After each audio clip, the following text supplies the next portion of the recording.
సమర్థ సద్గురు సాయినాథ్ మహారాజ్ కి జై. సాయి భక్తులందరికీ నమస్కారం అండి. అందరూ ఎలా ఉన్నారు ఫ్రెండ్స్? మన సాయినాథం దయ వల్ల అందరూ సంతోషంగా ఉంటారు అని మనస్ఫూర్తిగా కోరుకుంటూ ఈ రోజుటి వీడియో స్టార్ట్ చేయబోతున్నానండి. ఇక ఈ రోజు వీడియోలో మనం చూడబోయేది ఏంటంటే, తల్లి నీ కోసం నేను ఒక తీపి కబురుని తీసుకొచ్చానమ్మా, ఆనందంగా విను. నువ్వు ఈ తీపి కబురుని విన్నావంటే తప్పకుండా సంతోషపడతావని బాబా గారు మనకు ఒక తీపి కబురుని సందేశంగా తీసుకొచ్చారండి. అది ఏంటి, బాబా గారు ఆ సందేశం గురించి ఏం చెప్పబోతున్నారు అని మన సాయినాథుని మాటల్లోనే విందామా. బాబా గారు ఏం చెప్తున్నారంటే, తల్లి నీ కోసం ఒక తీపి కబురు తెచ్చాను. ఆ తీపి కబురు, ఆ తీపి రహస్యం నీ చెవిలో చెబుదామనే వచ్చాను బిడ్డ. కొద్దిసేపు నిశ్శబ్దంగా ఆనందంగా విను. పూర్తిగా విన్నాక నీ ముఖంలో సంతోషం తప్పకుండా వస్తుందమ్మా. నీకున్న మనసులోని కష్టం ఒకటి, నాకు ఎవ్వరూ లేరే అనేదే కదా. ఆ ఒక కష్టం ఏంటి అంటే, నీ మనసులో బాధ, ఆవేదన, సంతోషం పంచుకోవడానికి, వినడానికి నమ్మకమైన ఒక మనిషి లేరే అనే కదా తల్లి. నువ్వు సమస్యలతో ఉన్నప్పుడు కానీ, నువ్వు మనసుతో బాధపడేటప్పుడు కానీ, నువ్వు మన కష్టంలో ఉన్నప్పుడు కానీ ఎవ్వరూ తీర్చలేకపోయినా సరే ఆరుదలగా రెండు మాటలు మాట్లాడేవారు లేరే, నన్ను ఆదరణగా చేరతీసేవారు లేరే అనే కదా తల్లి. నీ బాధ తప్ప కరెక్టా అనే కండిషన్లో నువ్వు ఉన్నప్పుడు ఇది తప్పు ఇది కరెక్టు అని చెప్పే ఆత్మీయులు లేరే అని బాధపడుతున్నావు కదమ్మా. ఇది చెయ్యొచ్చా చెయ్యకూడదు అనే ఒక తెలియని పరిస్థితుల్లో ఉన్నప్పుడు ఇది చెయ్యి ఇది చెయ్యకూడదు, ఇది చేస్తే ఆపద వస్తుంది, ఇలాంటి సలహాలు ఎవ్వరూ ఇవ్వలేరే, ఇచ్చే సలహాదారుడే నాకు లేరే అని దిగులుగా ఉంటుంది కదా తల్లి. నీ మన కష్టం పోగొట్టుకునేదానికే నీ బాబా నీ దగ్గరికి వచ్చాను బిడ్డ. నీకు తీపి కబురు చెబుదామని నీ కోసం కాచుకుని కూర్చొని ఉన్నాను. ఆ తీపి రహస్యం, ఆ తీపి కబురు ఏంటి అంటే, నీ మన కష్టాన్ని తీర్చేందుకు ఒకరినో ఇద్దరినో పంపిస్తాను. వాళ్ళు కొద్ది రోజులు నీతోనే నీ చుట్టూనే ఉంటారు.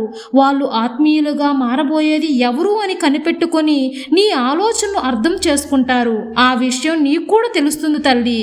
వాళ్ళు ఎవరు అని తెలిసిన తర్వాత, వాళ్ళ మాటలు నీకు అర్థమైన తర్వాత వాళ్ళకి ప్రాముఖ్యత ఇవ్వు. వాళ్ళ మాట లెక్క చేయని పరిస్థితుల్లో వాళ్ళు నీకు దూరంగా వెళ్తారు. నీ తండ్రి చెప్పే విధంగా ఎలా అయితే నువ్వు వింటావో వాళ్ళ మాట కూడా అలాగే వింటూ ఉండు.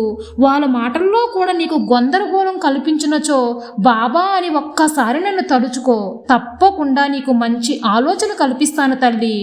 ఏదో ఒక రూపంలో మంచి ఆలోచన కల్పిస్తాను.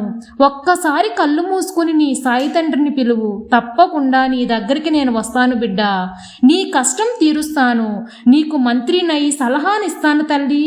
ఆ సలహాతో నువ్వు దారి ఏర్పరచుకొని ఆ దారిలో నడిచావు అంటే తప్పకుండా నీకు విజయం కలుగుగాక. ఈ విజయం నీకు చాలా ముచ్చటేస్తుంది తల్లి. నీకు మంచి జరుగుతుంది. మంచి వాళ్ళు చెప్పిన మాటలు, ఆ విషయాలు చెవిపెడన పెట్టకుండా విను. నీ చుట్టూ ఉన్న మంచి వాళ్ళని గుర్తించుకో.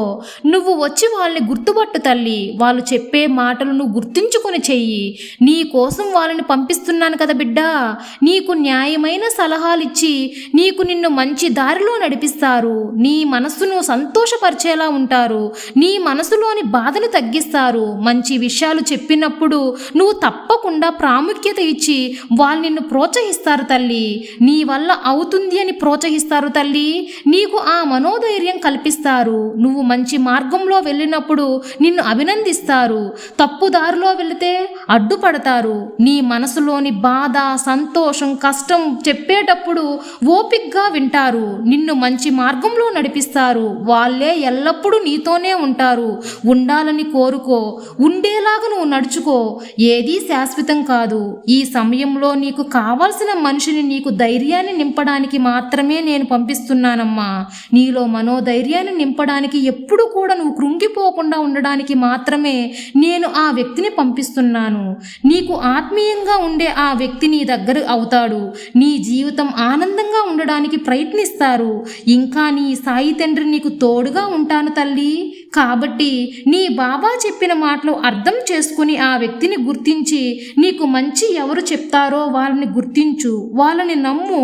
వాళ్ళు చెప్పినట్లుగా నడుచుకొని వీళ్ళు మంచి చేస్తున్నారా చెడ్డ చేస్తున్నారా అని ఆలోచించి తప్పకుండా మంచి దారిలో వెళ్ళు తల్లి. నీకు ఎల్లవేళలా నీ బాబా నీకు తోడుగా ఉంటాను తల్లి. నీ సాయి తండ్రి నీ వెంట ఉంటే నీకు భయం ఎందుకు చెప్పు? నమ్మకంతో ఉండు, అంతా మంచిగా జరుగుతుందమ్మా. నీ సాయి తండ్రి ఎల్లవేళలా నీకు తోడుండగా నీకు దిగులు పడాల్సిన అవసరమే లేదు తల్లి. సర్వే జన సుఖినో భవంతు. జై సాయిరాం.